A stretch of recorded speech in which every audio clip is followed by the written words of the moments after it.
Nuestro invitado de hoy nació en el Callao en 1945. Ha consagrado su vida al estudio y enseñanza de la historia y la geografía. Ha dado clases de esta especialidad en primaria, en bachillerato y también a nivel universitario. Forma parte del equipo de historiadores del Centro Nacional de Historia y del naciente Centro de Estudios Simón Bolívar. En 2017 recibió el Premio Nacional de Historia de manos del presidente Nicolás Maduro Moros. Tiene un doctorado en historia, pero su mayor orgullo es que lo llamen profesor. Omar Edmundo Hurtado Rayuxen. Bienvenido, profesor. Quítese su tapaboca, perfecto. Muy buenos días, Ernesto, ministro. Muchas gracias por este honor. Nos corresponde hablar un día especial, profesor Omar, porque precisamente hoy se están cumpliendo 245 años de la independencia de los Estados Unidos, un acontecimiento histórico donde un venezolano tuvo un papel destacado. Me refiero a nuestro generalísimo Francisco de Miranda. Mañana, 5 de julio, se estarán cumpliendo 210 años de la firma del acta de nuestra independencia y estamos en toda esta ruta de celebración, de conmemoración de los 200 años de la batalla de Carabobo. De modo que no hay mejor invitado que usted para que hablemos de todos estos temas. Sí, efectivamente hoy es un día grandioso para quienes creemos en una sociedad justa, libre e inclusiva. Y es una oportunidad interesante para establecer comparaciones entre la independencia de las antiguas colonias unidas del norte a partir de 1777 con la promulgación de su primera constitución, Estados Unidos de América, y la independencia de la América hispana, como decía el generalísimo Francisco de Miranda en su proyecto de la Colombia. Una América hispana que se ha visto disminuida territorialmente, producto de las apetencias de las antiguas 13 colonias unidas del norte.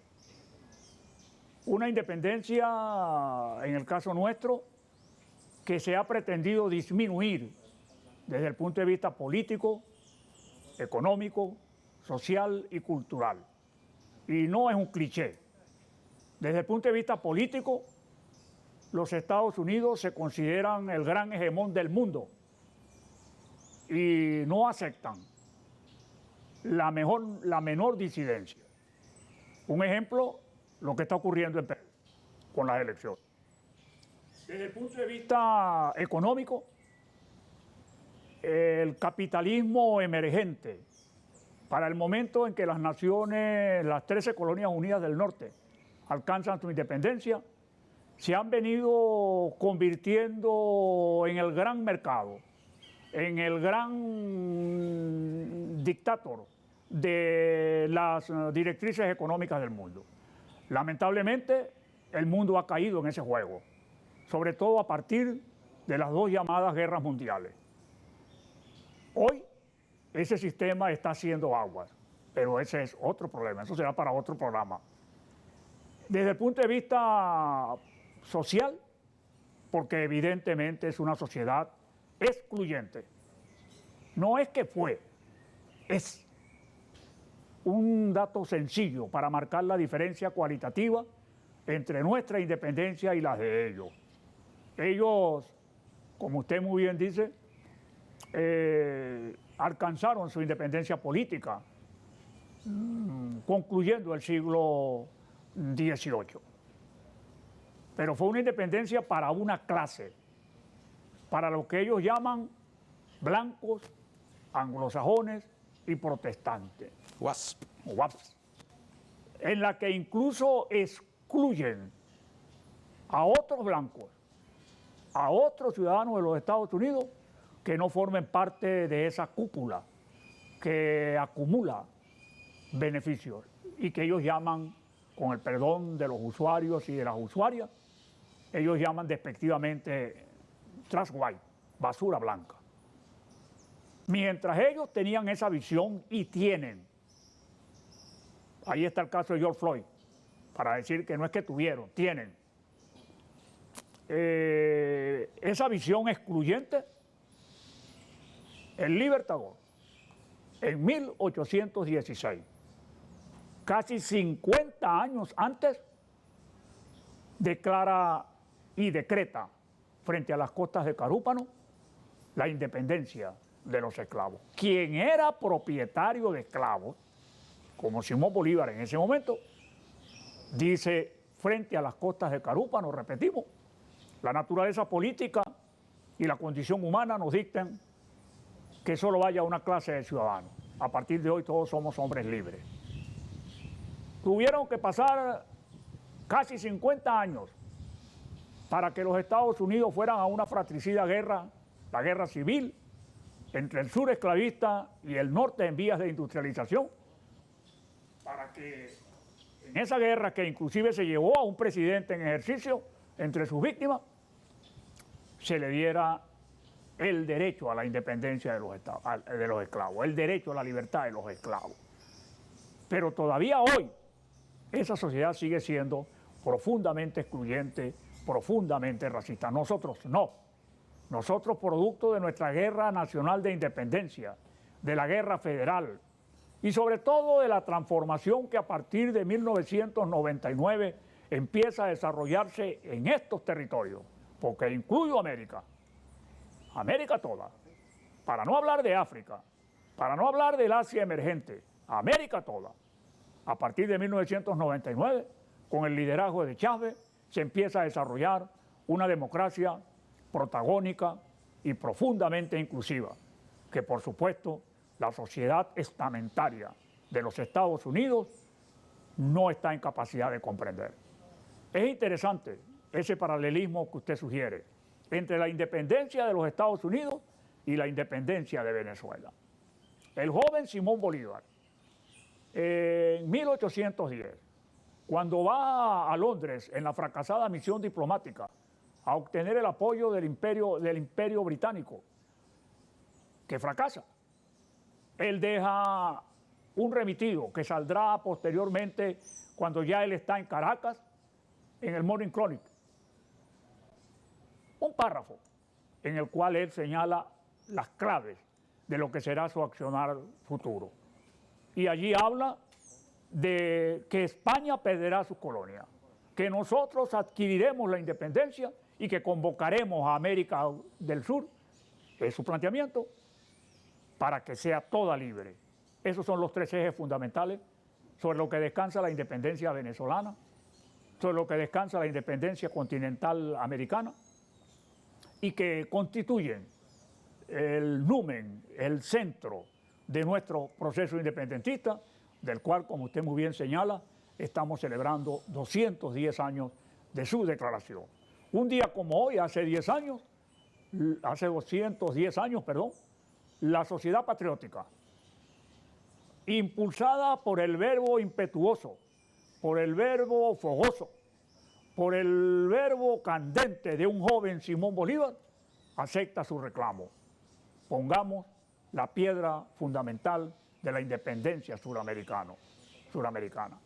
Vacilar es perdernos. Preguntémonos, ¿no tiene eso plena vigencia? Lo que está ocurriendo en los Estados Unidos, donde se considera como una anomalía que una mujer negra, afrodescendiente, ocupe el segundo lugar en jerarquía en el Ejecutivo, es una anomalía rechazada por un buen sector de esa sociedad WAPS.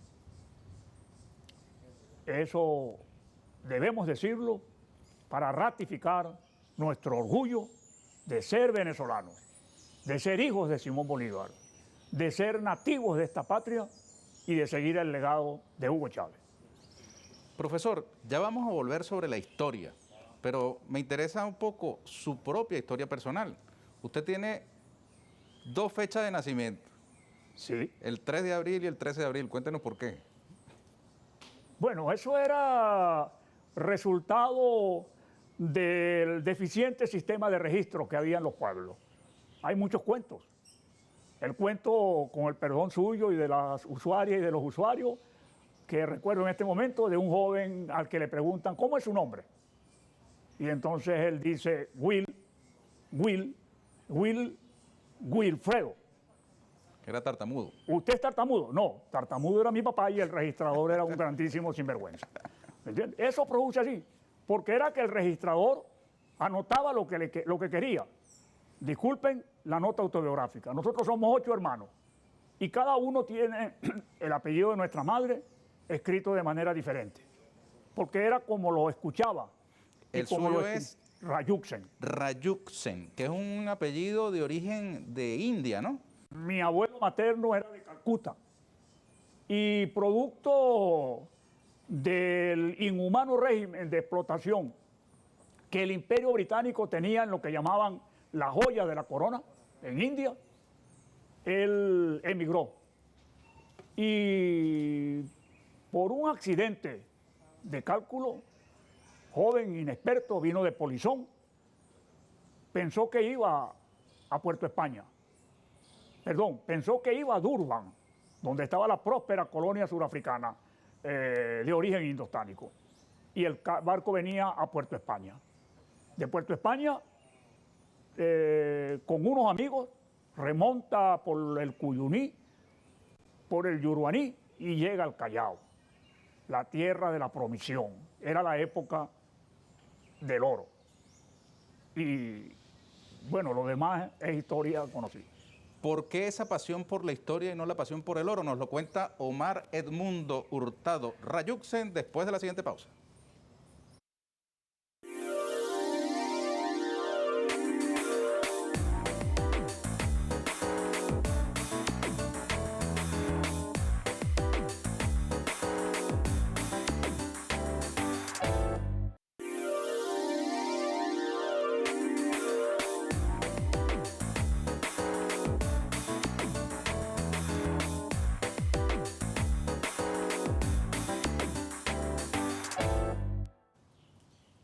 Omar Edmundo Hurtado Rayuksen. ¿Por qué esa pasión suya, profesor, por la historia y no por el oro, ya que usted viene del Callao? Bueno, la explicación es un poco larga, pero en 2 palabras, cuando nazco, ya el poder del oro, de lo que había sido como elemento dinamizador de la historia del sur del país y que explica conflictos como por ejemplo el del Esequibo, parcialmente, ya había declinado.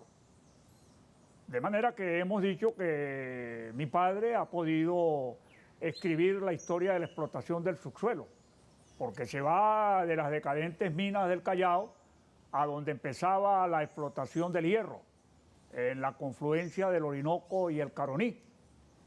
Y luego se va de allí a los campos petroleros de Oriente. Es decir, en 2 palabras, la migración es natural, buscando la mejor condición de subsistencia.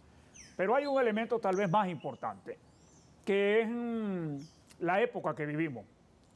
Nosotros vivimos los años 60, que con el debido respeto a quienes piensen lo contrario, que sostienen que la generación política más involucrada es la del 28. No, yo creo que no. Lo que pasa es que la generación del 28 tuvo el acierto de que calificados representantes de ellos llegaron al poder político y pudieron de alguna manera configurar su visión del país.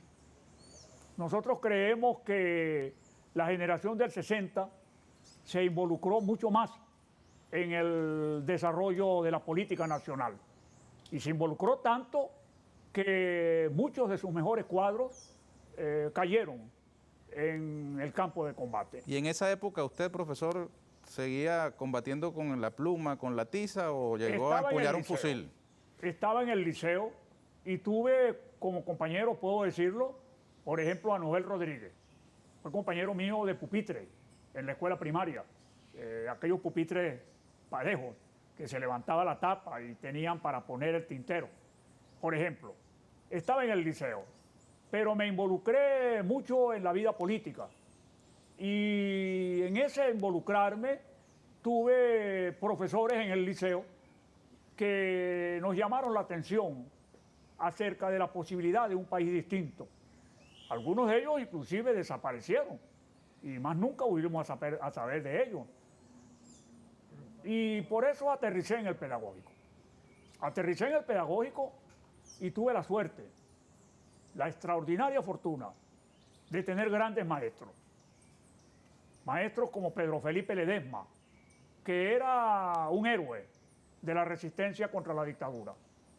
Maestros como Maruja Taborda, que era una dama que enseñaba hasta saludando. Y mi maestro, Ramón Tobar, que nos enseñó aquello de que no hay geografía sin historia, ni hay historia sin geografía. Padre de la geohistoria, ¿no? El creador de la geohistoria. En dos palabras, ¿qué es la geohistoria? La geohistoria es el estudio de lo que él llama la evolución cubierta de los grupos humanos en un espacio concreto y en condiciones históricas dadas. Por ejemplo, la mayor relevancia de la batalla de Carabobo se da por el sitio en el que se da, por el sitio en el que se desarrolla el combate como tal, más allá de que es el resultado de una planificación estratégica adelantada por el Libertador y su Estado Mayor conjunto desde un año antes, o tal vez más, donde, por ejemplo, los acuerdos de Trujillo forman parte de esa estrategia, donde las movilizaciones desde Oriente, desde Occidente, desde el sur, de Bermúdez, de Sarasa, de Urdaneta, de Cruz Carrillo, de Páez, convergen en una especie de depresión interior definida por el lago de Valencia. Pero lo importante más que la depresión es cómo esa depresión se comunica por ejes específicos. La Puerta, el Naipe, el eje San Felipe Nirgua, el Abra de Puerto Cabello, los valles de Aragua, con el país dinámico. Entonces ahí, en la batalla de Carabobo, la confluencia de lo que mi maestro llama la concepción espacial del Libertador, que sabía dónde se estaba desarrollando, dónde se iba a desarrollar, y hacia allá fue. Veamos que el armisticio define el territorio ocupado por los realistas en una especie de cuadrilátero entre lunares y los actuales llanos cojedeños, entre el Orinoco y el Mar Caribe, y lo va restringiendo en su capacidad de movilización y va disminuyendo la actuación del ejército hasta concentrarlo en la depresión del lago de Valencia, específicamente en la sabana de Carabobo. Entonces allí vemos en la preparación de la campaña, en el desarrollo de la batalla, en los resultados posteriores, en la planificación de la campaña del sur, la articulación entre el espacio y el tiempo. Entonces mi maestro dice, sí, el espacio es geográfico, pero es un producto histórico. Profesor, una de las enseñanzas de Hugo Chávez fue aprender a hilar distintos acontecimientos históricos que usualmente se enseñan de manera fragmentaria, no concatenada unos con otros, ¿no? Entonces la batalla de tal, o la batalla de cual, o la constitución tal, o la constitución cual, la república tal, pero sin una visión de conjunto, ¿no? Entonces la gente se aprende mucho al caletre, y Chávez hiló unas cosas con otras y despertó grandes conciencias, ¿no? Ahora, en este caso específico de la batalla de Carabobo, cuando uno mira la línea de tiempo, dice, bueno, Carabobo, que selló la independencia, pero resulta que después de Carabobo también hubo otros, digamos, hechos de armas, en Puerto Cabello, en la batalla naval del Lago, y además comienza la campaña del sur de Bolívar, que lo lleva hasta Ayacucho, ¿no? ¿Por qué la trascendencia específica de Carabobo? En primer lugar, me gustaría destacar, como usted lo señala en la introducción a la pregunta, el gran aporte de Chávez a la creación de la conciencia nacional.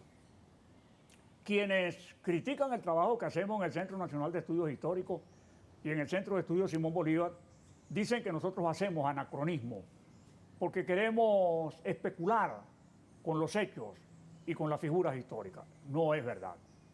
Nosotros hablamos de una historia insurgente, de una historia que coloca al pueblo, el verdadero protagonista, en el centro del proceso histórico.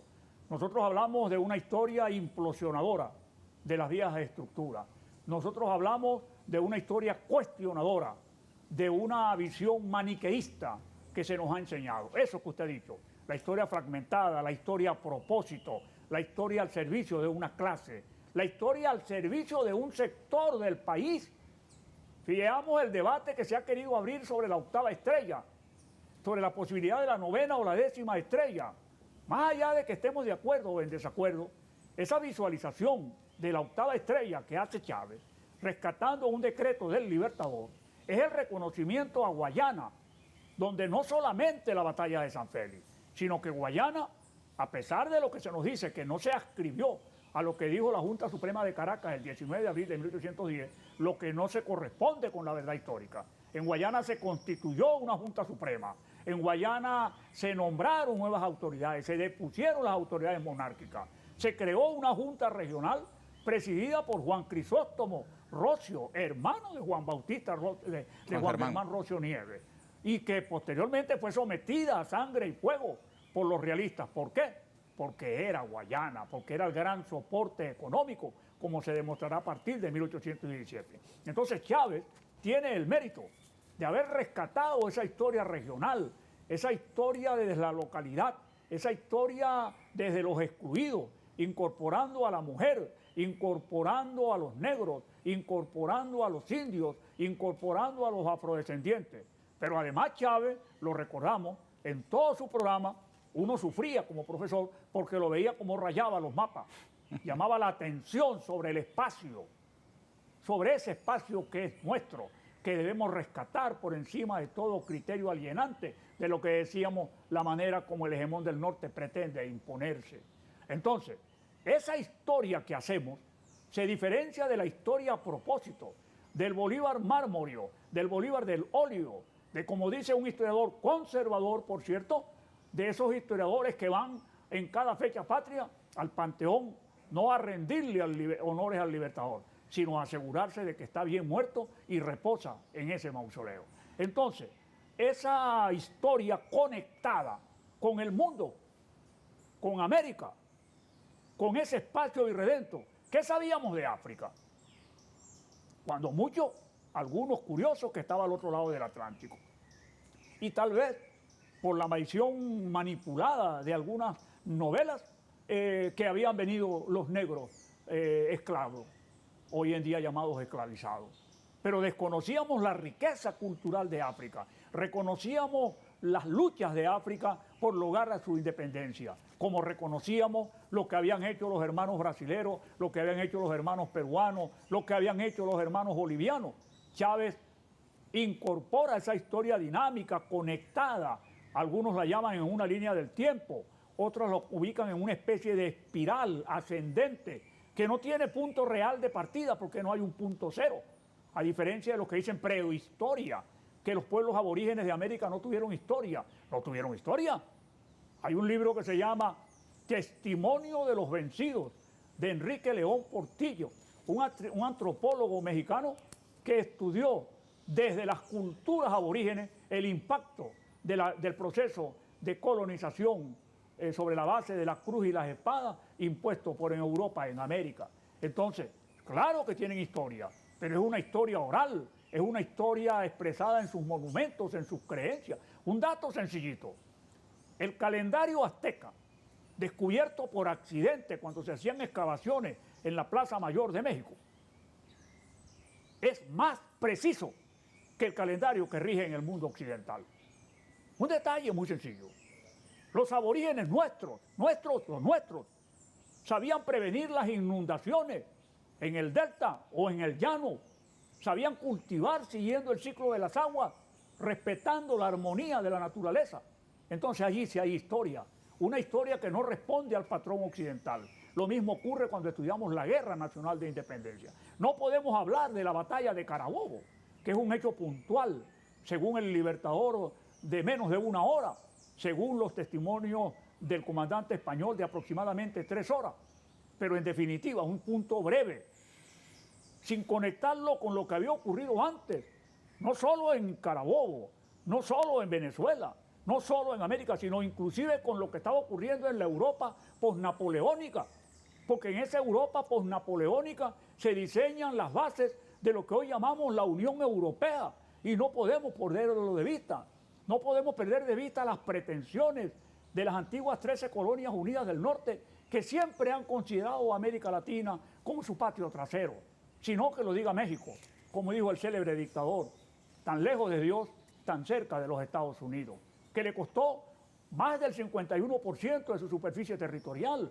De manera que la América hispana de la que hablaba Miranda, que empezaba en las cabeceras del Mississippi, hoy en día se ha corrido hasta el sur, producto de esa imposición de un imperio en decadencia. Estudiar la historia, estudiar la geografía, como nos la llama, como la descata Chávez, estudiar la geohistoria, como habla mi maestro, es conectar la historia con su territorio, con su espacio concreto, con las condiciones históricas dadas de un pueblo en evolución permanente, porque usted lo ha dicho, no es Carabobo, es lo que Carabobo significa para después, es lo que Carabobo significa para nosotros hoy. ¿Diríamos que Carabobo hizo irreversible la revolución de independencia?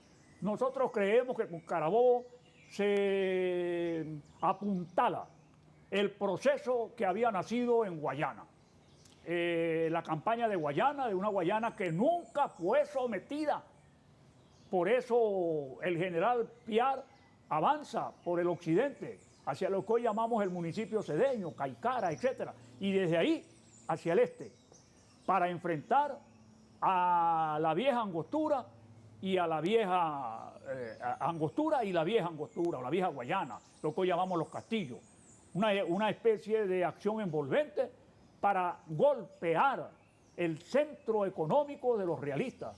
Y a partir del 17, en algunos casos con suerte variopinta, empieza entonces otra Venezuela. Entonces, esa acción, después de Guayana, viene la campaña de la Nueva Granada, el impresionante paso de los Andes, el atacar a los españoles por donde menos lo esperaban y cuando menos lo esperaban, como ocurre en Carabobo. Es una táctica recurrente del Libertador, atacar por donde menos lo esperan. Los realistas en Carabobo se atrincheran en el centro y en el norte. Bolívar ataca y da instrucciones a Páez que ataque por el flanco izquierdo, penetra por la pica de la Mona, donde no lo esperaban. Cuando corrieron a pertrecharse, entonces los resistieron a sangre y fuego y apareció la Legión Británica, que a un elevado costo de oficiales y soldados los derrotaron.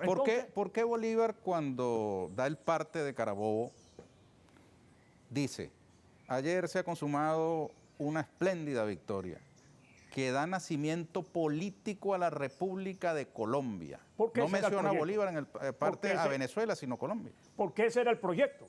Venezuela formaba parte de lo que ya él había anunciado. Por ejemplo, en el manifiesto de Cartagena, cuando dice, si la Nueva Granada quiere ser independiente, debe socorrer a Venezuela. Y ese eje de apoyo mutuo no lo abandona nunca. Y dice en la Carta de Jamaica, si la Nueva Granada y Venezuela llegan a convenirse, formarán una república que se llamará Colombia. Es Colombia, por eso nosotros decimos Colombia, la de Bolívar. La Gran Colombia es un invento de la oligarquía colombiana, respaldada por los positivistas venezolanos y repetida por muchos de nosotros. No hay un documento oficial firmado ni por Bolívar ni por ninguno de los que posteriormente dirigieron la República que diga la Gran Colombia. Dice República de Colombia. ¿No es una convención, digamos, para distinguirla de la Colombia actual? Podemos diferenciarla diciendo Colombia, la de Bolívar, que es, por supuesto, muy distinta a la que hoy en día está masacrando niños, mujeres, ancianos, dirigentes políticos, dirigentes sociales. Entonces, ese proyecto de Colombia es una constante en Bolívar. Bolívar triunfa en la campaña de Nueva Granada. Fíjese que circula por las redes una entrevista que le hacen al director del Archivo General de la Nación de Colombia, que muestra muy orgulloso el primer texto de la Constitución de Cúcuta, y le dice a un periodista colombiano, le dice, mire, aquí está el texto de la primera Constitución de su nación, firmada por Bolívar, y dice, es un invento de venezolanos liderados por Simón Bolívar, no de los granadinos. No, no. Lo que pasa es que en Colombia es muy difícil, tenemos que reconocerlo, oponernos a una cultura impuesta durante más de 200 años, que es el del mito de Santander. Por cierto, lo del mito de Santander no lo inventamos nosotros, lo inventó un distinguido dirigente político Gómez, ¿no? e historiador colombiano, conservador, por cierto. Entonces, ese mito de Santander, para que pueda crecer, no solamente necesitó fusilar a Leonardo Infante, no solamente tuvo que cometer la masacre con los derrotados en Boyacá, sino que tiene que desmeritar al libertador. Un ejemplo, en la casa donde estaba Bolívar cuando el famoso atentado septembrino, los que pasan por la casa ven en la ventana por donde salió el libertador, gracias a las instancias de Manuel Sáenz, una placa recordatoria que está en latín. Está en latín. ¿Para qué? Para que la gente no se detenga allí, porque hay que desbarajar, desmerecer al libertador. Lamentablemente es así. Bolívar siempre tuvo el proyecto de Colombia, y no es cierto que la Constitución de Cúcuta sea la primera. La primera es de Angostura, de 1819, que en su mismo texto señala que su existencia será breve porque habrá un Congreso General que se está convocando para Cúcuta. De modo que la primera Constitución de Colombia es la de Angostura. Es la creación de Colombia con la ley fundamental, y hay una Constitución de Cúcuta. Hay una Constitución de Angostura antes de la de Cúcuta. Pero no hay, es lo que queremos decir, en ninguno de esos documentos se dice Gran Colombia. Bolívar habla de Colombia, Miranda habla de Colombia, Andrés Bello habla de Colombia. En todo caso, Colombia es un invento venezolano. Colombia es un invento de la oligarquía colombiana para diferenciarla. No, la Gran Colombia. La Gran Colombia. Pero digo, perdón, correcto, tiene razón. Colombia secas, como proyecto. Es la creación de Bolívar. Pero fueron venezolanos fundamentalmente los que impulsaron la creación de esa Colombia. Por supuesto, porque Bolívar, después de la batalla de Boyacá, se va a la capital del virreinato. Y en lugar de quedarse disfrutando las mieles del triunfo, se dirige a Angostura, a una jornada que podemos llamar, con el perdón de las usuarias y los usuarios, a Matacaballo. Y está en Angostura en los primeros días de diciembre. Boyacá fue en agosto. Y entonces allí impulsa la creación de la Ley Fundamental de Colombia, que es la creación de Colombia. Como él dice, la suerte de Colombia está unida a la de Venezuela y es el anhelo de ambos pueblos. Y entonces se crea posteriormente la Constitución de Angostura. El presidente Maduro ha sido muy apasionado al formular esta pregunta. ¿Por qué después de Carabobo Bolívar no se queda en Caracas, después que retorna el 29 de junio de 1821 y gobierna Venezuela y se queda, entre comillas, tranquilo en los linderos de Venezuela? ¿Y por qué decide irse hasta Ayacucho? Él lo dice en Angostura. Él dice, mi suerte es la del soldado, más que la del magistrado. Ha sido electo presidente de Colombia y se dirige a impulsar la campaña del centro, la campaña que posteriormente desemboca en la campaña de Carabobo. Toma a Caracas, el centro político, militar, el corazón, el nervio, el motor de la República, pero no se queda en Caracas. En medio de las celebraciones oficia al presidente en ejercicio que prepare la adquisición de pertrechos, que prepare el fundamento económico, que organice la tropa para avanzar hacia el sur. ¿Por qué? Porque su proyecto era independizar América, porque sabía que si independizaba un sector, como ocurrió con Boyacá, como ocurrió con Colombia, eso no iba a durar, porque la mayor fortaleza de la América hispana estaba en el virreinato del Perú, como en efecto se comprobó. O sea que podía haber una contraofensiva imperialista desde el Perú y hacer nula la victoria de Carabobo. Que la estaba buscando la corona española. La corona española se había aliado con las viejas testas coronadas de Europa, con lo que se llama la Santa Alianza, para atacar a los países independentistas.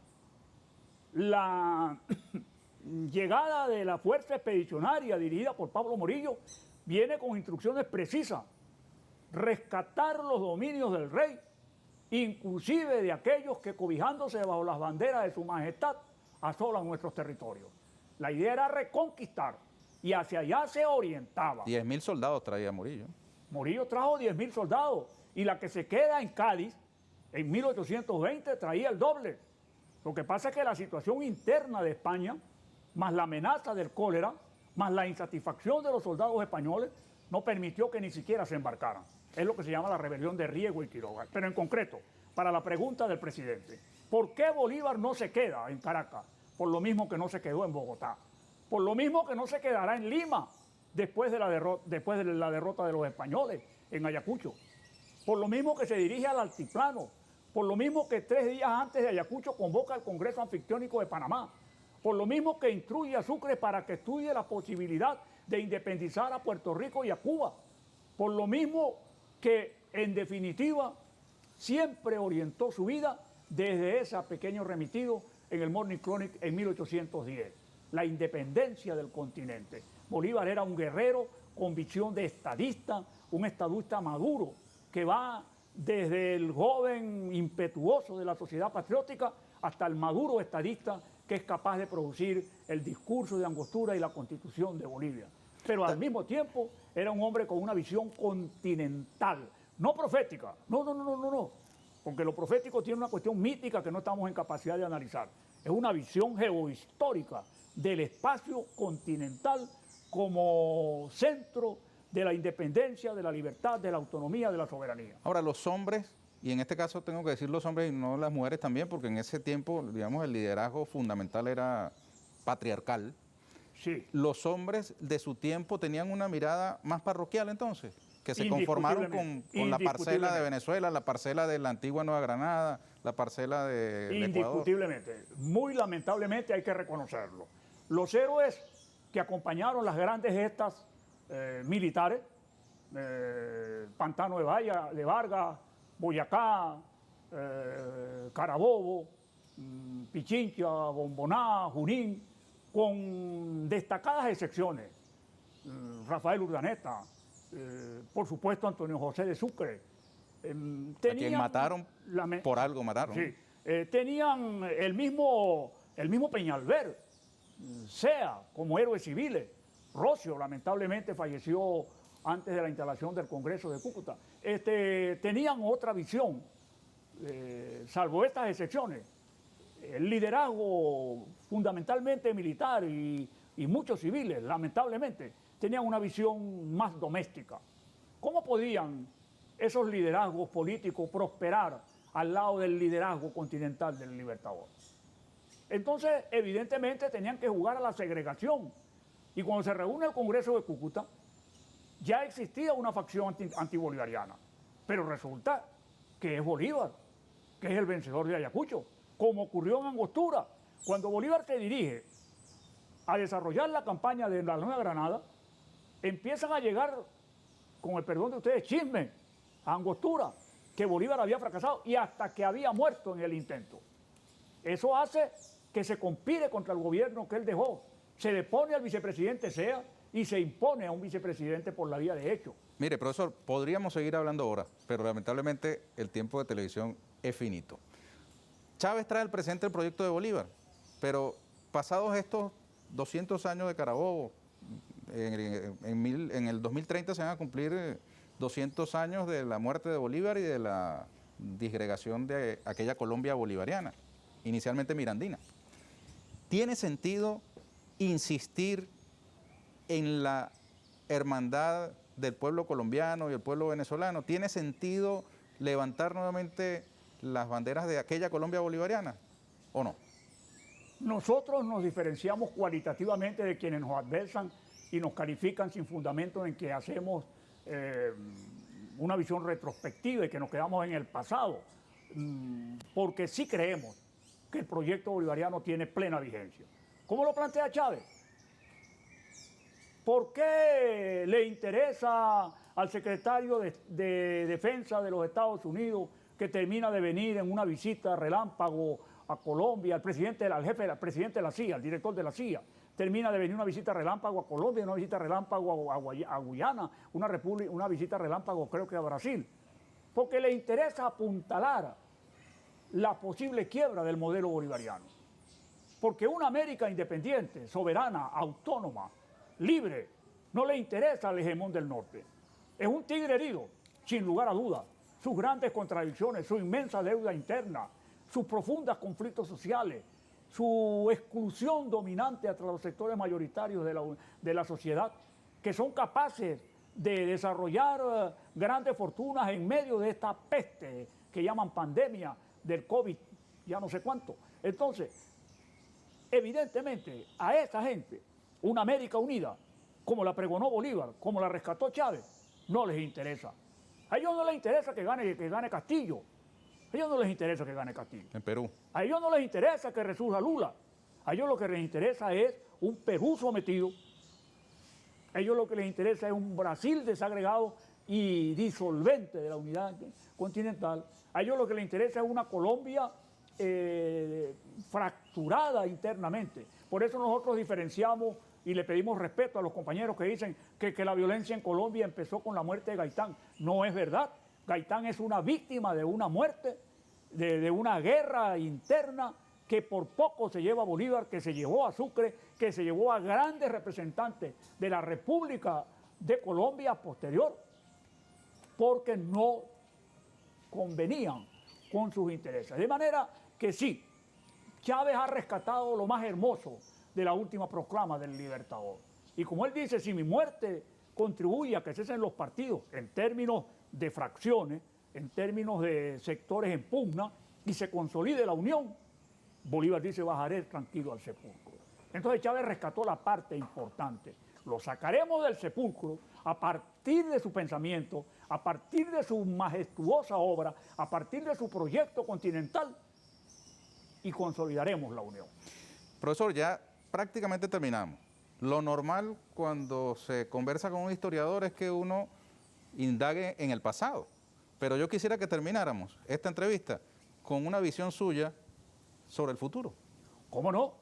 A nosotros nos interesa Carabobo y la campaña del sur, por lo que nos hablan para hoy y para el futuro. Porque resulta que la España que se derrota en Carabobo y en las otras batallas es una España decadente, que se enfrenta a un país emergente, país en términos de continente. Bolívar lo dijo, la patria es América. Entonces, ese país emergente, así como en 1821, hoy en 2021, está hablando de un nuevo lenguaje, un lenguaje inclusivo, para diferenciarse de una historia excluyente que es la que hemos tenido hasta ahora. Un lenguaje que coloque al pueblo en primer lugar, no solamente en Venezuela, no solamente en América, sino en el mundo. En el mundo. Veamos lo que está ocurriendo en África, veamos lo que está ocurriendo en Asia, veamos lo que está ocurriendo en Europa, veamos lo que está ocurriendo en los mismos Estados Unidos. Es el pueblo que está tomando conciencia de la necesidad de la unión, de la necesidad de la integración. Pero además de eso, las grandes contradicciones del tigre herido, que es el imperialismo decadente, no se pueden perder de vista, como Bolívar no perdió de vista las contradicciones del imperio español, las pretensiones de los Estados Unidos, ni las ansias hegemónicas de Gran Bretaña. Nosotros tenemos que tener eso presente, porque saber que tienen grandes contradicciones. Por ejemplo, en los Estados Unidos, la deuda interna, hecha a partir de dinero inorgánico desde 1972, duplica el Producto Interno Bruto. Pero nosotros tenemos que insistir en ese lenguaje de unidad, en ese lenguaje de potenciar la América Latina. ¿Por qué los Estados Unidos se declaran contra la revolución bolivariana? Porque necesitan nuestros recursos, porque necesitan nuestro petróleo, porque necesitan nuestra bauxita, porque necesitan nuestro coltán, porque necesitan posesionarse del Orinoco y, como lo añoró Gran Bretaña, pasearse por ese corredor interno que empieza en el delta y concluye en el Río de la Plata. Esa posibilidad es cierta. Los Estados Unidos añoran eso y por eso han señalado en sus libros de enseñanza que la Amazonia es un territorio extranacional que debe ser manejado desde una instancia externa. Les interesa la Amazonia, les interesan nuestros ríos, les interesan nuestros recursos, pero no son los de Venezuela, son los de Colombia, son los de Ecuador, son los de Perú, son los de Brasil, son los del sur del continente.